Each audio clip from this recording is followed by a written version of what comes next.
Hello children, this is Mr. Prosser. Some of you might know me as the milkman, or some of you might know me as the athletics coach in Crowland. I've been asked to read a chapter from the book by Roald Dahl called The Twits.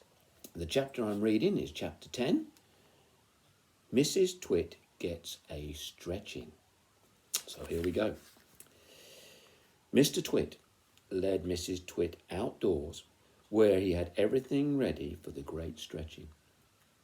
He had 100 balloons and lots of string. He had a gas cylinder for filling the balloons. He had fixed an iron ring into the ground. "Stand here," he said, pointing to the iron ring. He then tied Mrs. Twit's ankles to the iron ring. When that was done, he began filling the balloons with gas.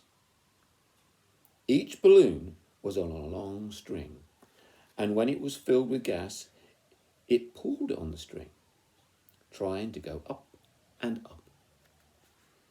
Mr. Twit tied the ends of the strings to the top half of Mrs. Twit's body. Some he tied round her neck, some under her arms, some to her wrists, and some even to her hair. Soon there were 50 coloured balloons floating in the air above Mrs. Twit's head.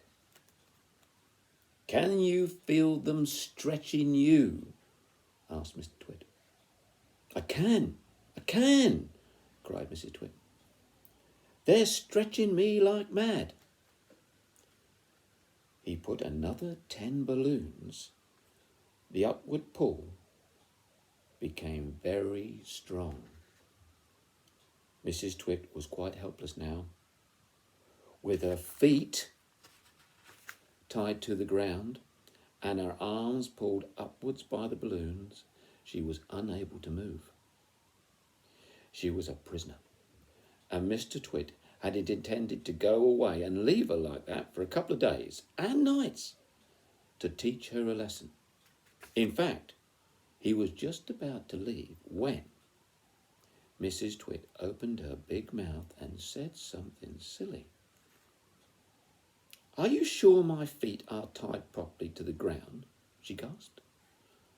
"If those strings around my ankles break, it'll be goodbye for me."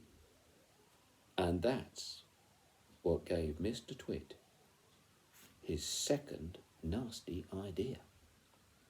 And that's in chapter 11.